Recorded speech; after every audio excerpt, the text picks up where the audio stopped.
Matt Kibbe here, host of Kibbe on Liberty. We are at the New Hampshire Liberty Forum, hosted by my friends at the Free State Project. We're going to talk a little bit about politics. We're going to talk about social change. We're going to talk about policy and this beautiful community that is rising up in the Granite State, defending and fighting for liberty. Check it out.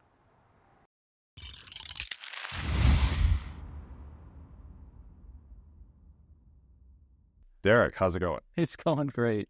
We are at the New Hampshire Liberty Forum, and you gave a presentation yesterday about Defend the Guard, and you're very involved in that, and I want to get your bona fides on that. But it dawned on me that one, this is an important, innovative, essential way to rein in the war state in Washington, D.C., and maybe nobody even knows about it yet.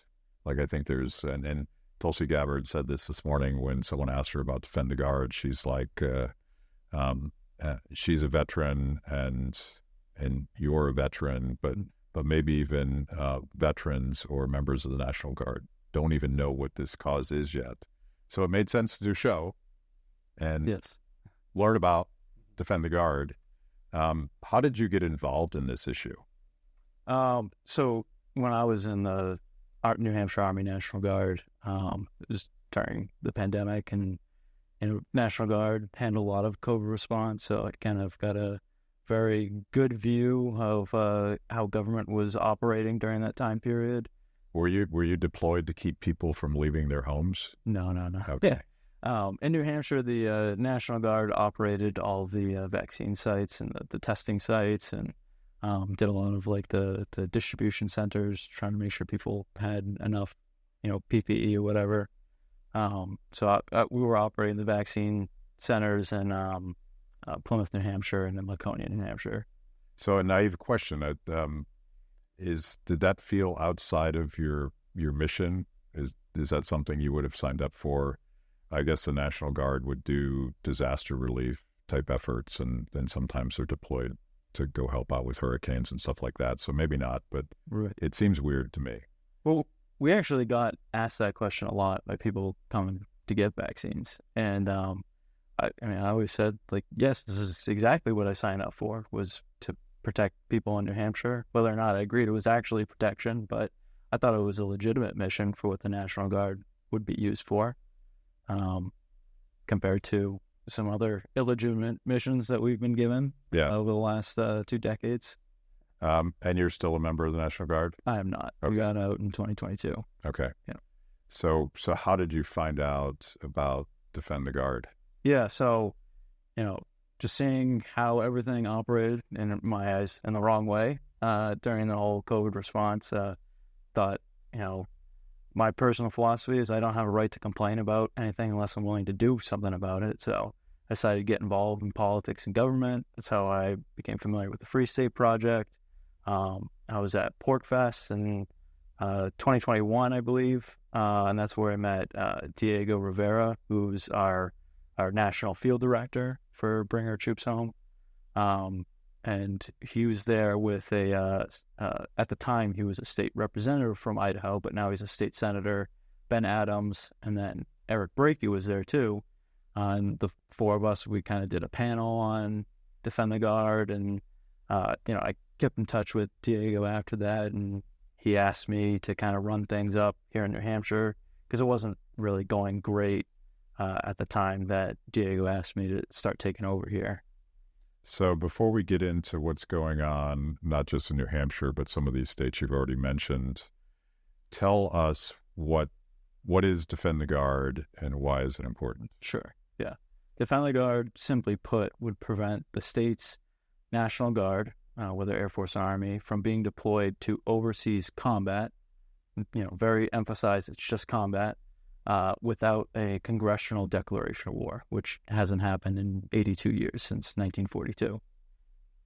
And why does that matter? I know Tulsi Gabbard said that she thought it was a good check on congressional abdication of their constitutional responsibility to insist that war is declared from Congress, from the House closest to the people.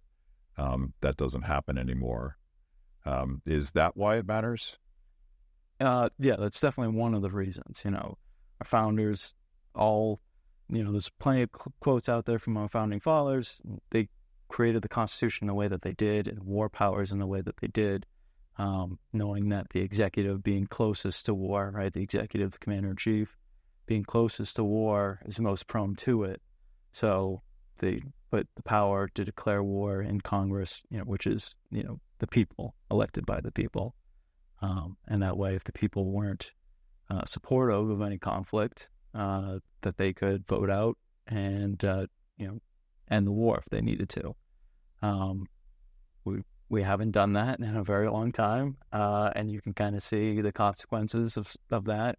We've really, the wars have made us both financially and morally bankrupt, right? You can look at the way that Vietnam was handled, not great. That was not a declared war, and the wars in the Middle East, right? The whole lie, WMDs in Iraq, and it is not a great look for the United States. Why should anyone take it seriously? Because of the way that we've responded to our foreign relations overseas. Scott Horton, I remember he had a talk, and we talked all the time about how the Middle East, people in the Middle East treat women, and he had a response, which was, what right do we have to tell them how to treat their women when we're just going to drop a Hellfire missile on our car anyways? That's really what we've done. When I was in the National Guard, I read about Airman Daniel Hale, who was the whistleblower from the drone papers. Blew the whistle that during the Obama years, 90% of drone strikes were on civilians. I was artillery in the National Guard. That kind of bothered me. I'm not seeing people shoot back at me. I'm just giving orders to just shoot, whatever that target might be, and to read that 90% of drone pilots were not hitting the right target. Really kind of makes you question what's going on. The very idea of this, and there are, we'll talk about the scaremongers who think this is, scaremongers who love permanent wars, scaremongers, part of the military-industrial complex, have all sorts of catastrophic stories about why Defend the Guard is a bad idea. But the logic of it, that people would actually, the voters, the democracy that supposedly everybody believes in, that they would actually have a voice in whether or not their sons and daughters get put in harm's way.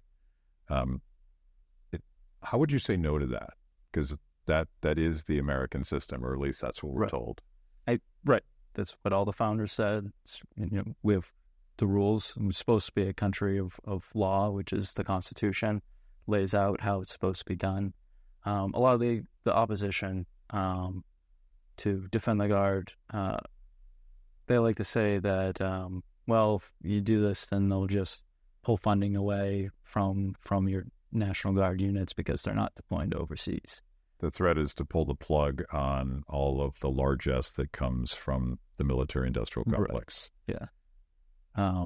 Which, would be political suicide for anyone in Congress to vote on an appropriations measure that cuts funding to a state's National Guard unit. But also, it's not that we're not going to send National Guard through this legislation. Just we need to make sure that's done the right way. Yeah. Free the People is embarking on our most ambitious project to date to document and expose the lies behind the greatest public health failure in my lifetime. We're talking to insiders with firsthand knowledge of the government's role in funding, creating, and then covering up the COVID-19 virus in our exclusive new documentary series, The Cover-Up. But I need your help. We won't get to the bottom of this scandal alone, so I'm asking viewers to crowdsource any information that could be helpful to our investigation. If you're watching this, you already know what the government did during lockdowns was unforgivable. Help us get to the truth and prevent it from ever happening again. To get involved, go to freethepeople.org/coverup. That's freethepeople.org/coverup. The truth is out there. So let's go through this is a, I don't know, I think this is a fairly new movement, but maybe I just don't know the history. But where does it start? Does it start in Arizona or Idaho? I don't remember. So the first state to introduce this bill was West Virginia. Representative Pat McGeehan, who was an Air Force combat veteran. He was the first person to introduce this bill. He kind of crafted it with the 10th Amendment Center. But this is a really new movement. What year was that? I think it was 2014, I believe. Okay. 2013, 2014. So pretty new. Yeah. Yeah. And then our founder of Bring Our Troops Home, Dan McKnight, he founded the organization to go lobby Congress originally. And when he went to Congress, he basically got laughed at by every single senator and congressman. Liz Cheney told him that we're never bringing troops out of Afghanistan. So he was kind of at a loss on how he's supposed to solve this problem. He was, active duty Marine, multiple tours in Iraq and Afghanistan, active duty Army, Idaho, Army National Guard. So he saw all sides of it. And so he met Pat McGeehan, and they worked together with the 10th Amendment Center to bring our troops home instead of focus on the federal government and how we can solve this overseas intervention federally, how to do that at the state level instead. Kind of pressure Congress through the system of federalism that our founders gave us.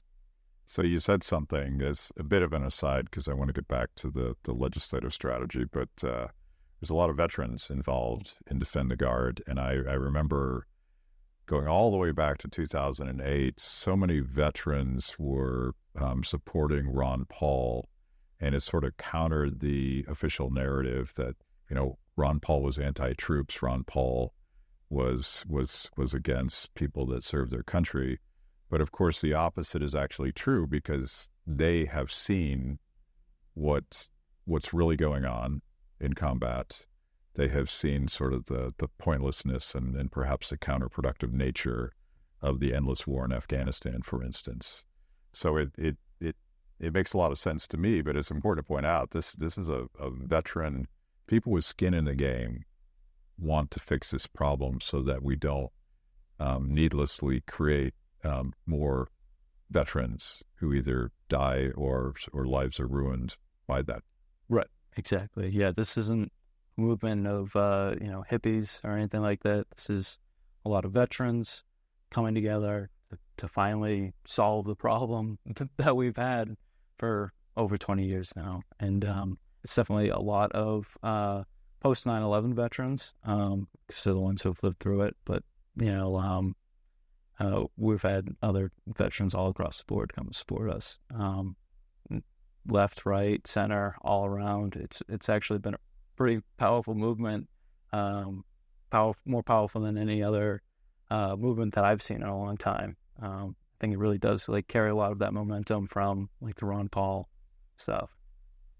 So the first draft legislation drops in West Virginia. Where does it go from there? I assume it doesn't pass in West Virginia. Right. What happens next?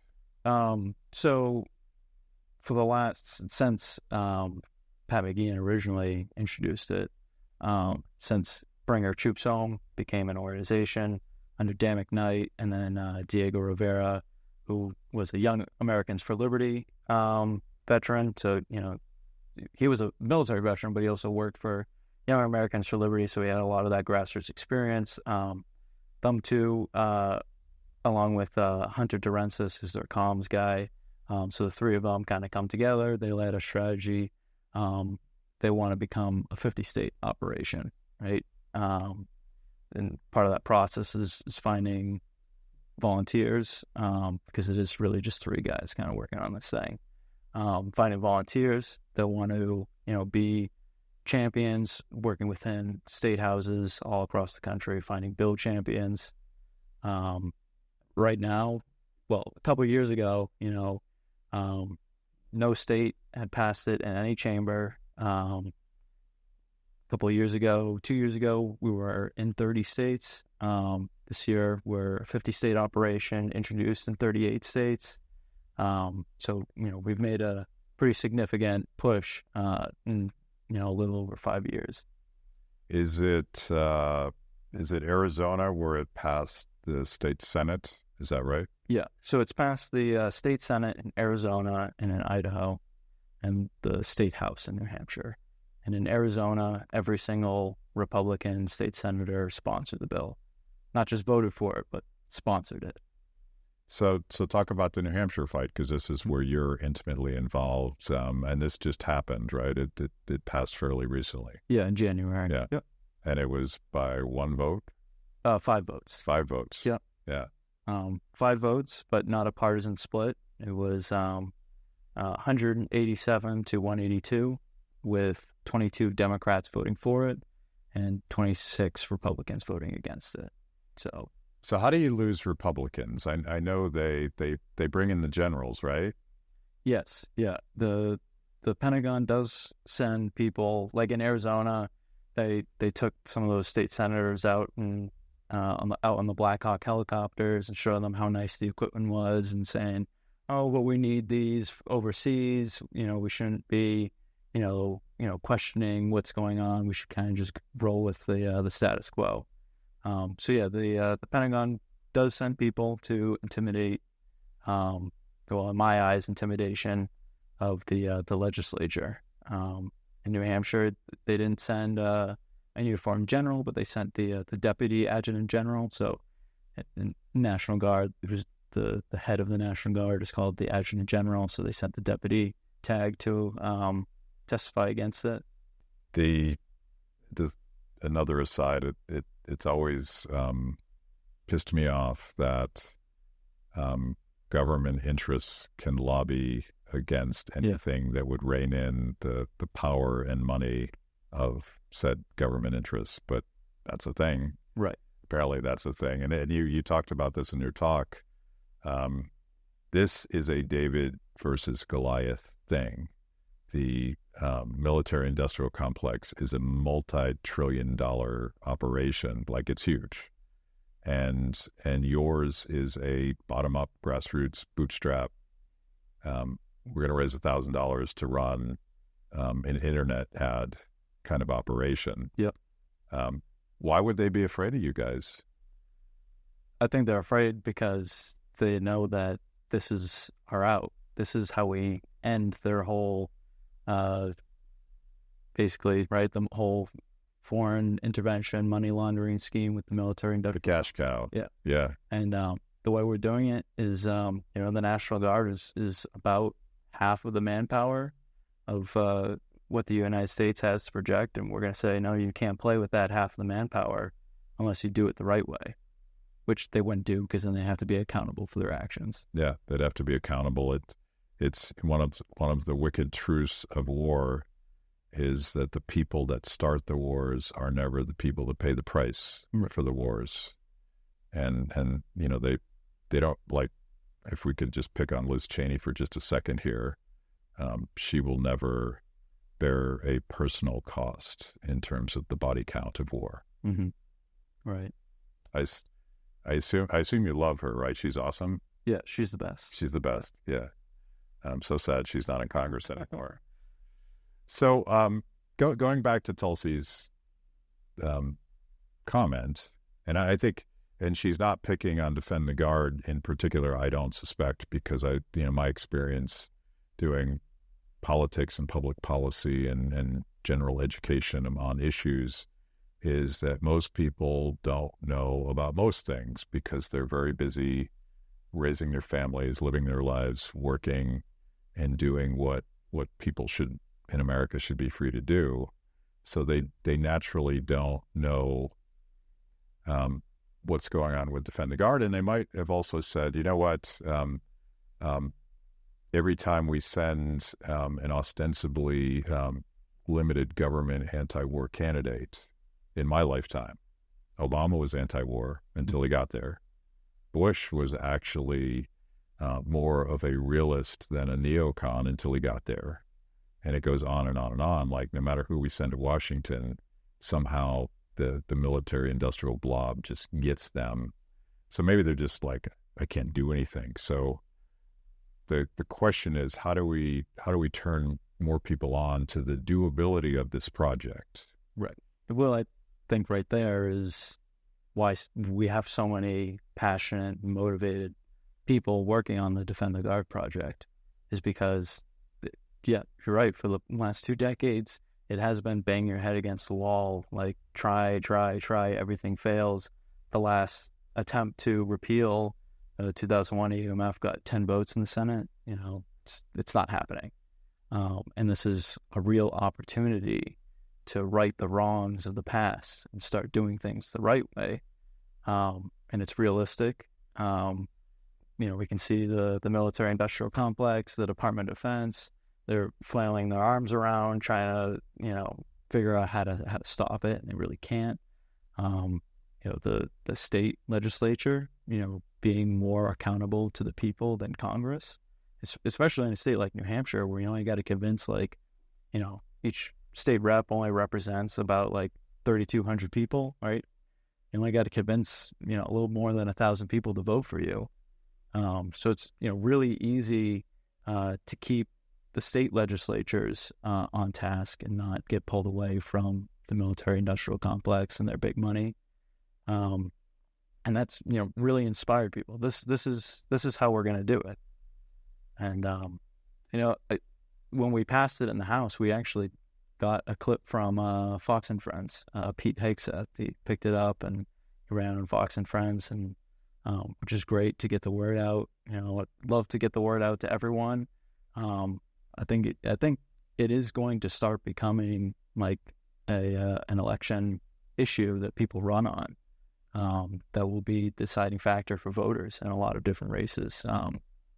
In our governor's race in New Hampshire, Chuck Morse, you know, he's the only one so far to endorse Defend the Guard. If he were to win, you know, to become governor, you would definitely sign it if it ever went to his desk. Hopefully it gets passed before that. You know, hopefully it gets passed this year.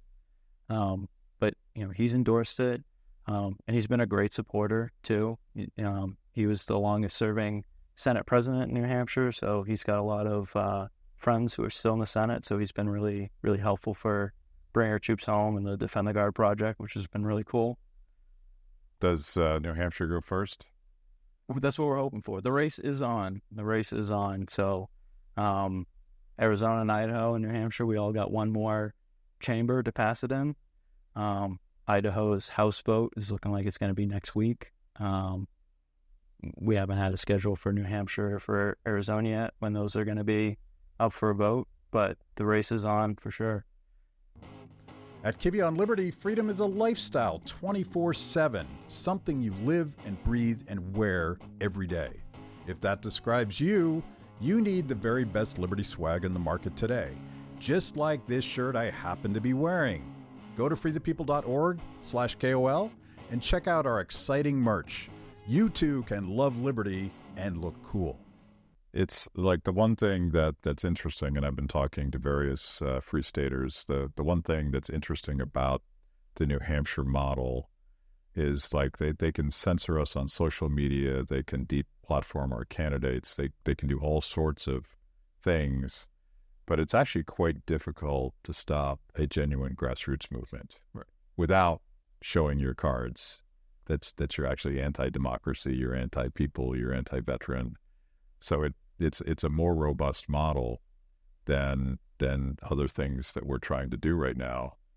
And the other thing that's interesting is that the idea of developing an idea and drafting model legislation and finding co-sponsors and getting a recorded House vote and building a grassroots constituency and lobbying at the local level, face to face at the coffee shop, your legislator. This is something that the left has done quite well over the years. And once crazy ideas that might come out of Burlington, Vermont, suddenly become model legislation that's running across legislatures all over the country. So purposefully or not, you're sort of stealing a book from their strategy, and 5 years from now we might have 20 states doing this. Right. Yeah. But that wasn't a question. Okay. I often don't ask questions. I'm just babbling on. Yeah. The grassroots for this movement is really incredible. You can ask anyone who's tried running like any sort of campaign, trying to find not paid door knockers, but just volunteers to door knock or to make phone calls is something that's incredibly difficult to do. You got to spend time, really cultivating a relationship and finding different ways to motivate, incentivize people to do these things. But with something like Defend the Guard, where it's kind of like, we've finally found a way to beat back the war machine. People are so happy to volunteer their time. I can get people to canvass, a district, within a few hours, just make a few phone calls. People will drop everything to help out with a project like this, and lots of people, Republicans, Libertarians, Democrats, progressives, all across the board. It's been really cool watching it happen. And with phone banks, we've got a phone bank program for Defend the Guard. You got a break, smoke break, lunch break or something throughout the workday. Make a few phone calls to some legislator, telling them to support this bill. In a single day, we've got, well over 50 people making repeated calls over and over again. The politicians really hear that kind of stuff. The tweets are, and really just, kind of retweeting, whatever, that doesn't really reach their ears. It's the real grassroots work, the phone calls and the door knocking, showing up to committee hearings. That's what really sends the message. And, unfortunately for us, the people who will always show up because they're paid to show up are, the bureaucrats, those, government lobbyists. They're paid to be there. So we've got to bring it and find it in ourselves to be the ones to show up every single time, because they will. I met a bunch of those guys at your session, a very passionate set of activists there. And why don't you wrap up by telling people how can they get involved? How can they get educated? How can they get involved? And where should they go? Yeah. We're social media, Twitter, Facebook, just look up either Bring Our Troops Home or Defend the Guard. We're out there. We're the first thing that you can search. We're big enough that we're at the top of the list when you search something like that. BringOurTroopsHome.us or DefendTheGuard.us. They'll bring it to our main homepage on DefendTheGuard.us. It shows a map of the United States, and you can just click on whatever state that you're in. It'll show you all the bill sponsors, bill champions. It'll have a petition to, either help out with the movement, or at least just sign up so you can start getting newsletters, or communicate with whoever is running that state. And you're also separate job. You are a grassroots organizer for Americans for Prosperity here in New Hampshire. Correct. Yeah, I do work for AFP New Hampshire. Not working on Defend the Guard. That's my own time and dime. But yeah, my full-time job is Americans for Prosperity. Okay, very cool. Thank you for doing this. Yeah, thank you. Thanks for watching. If you liked the conversation, make sure to like the video, subscribe, and also ring the bell for notifications. And if you want to know more about Free the People, go to freethepeople.org.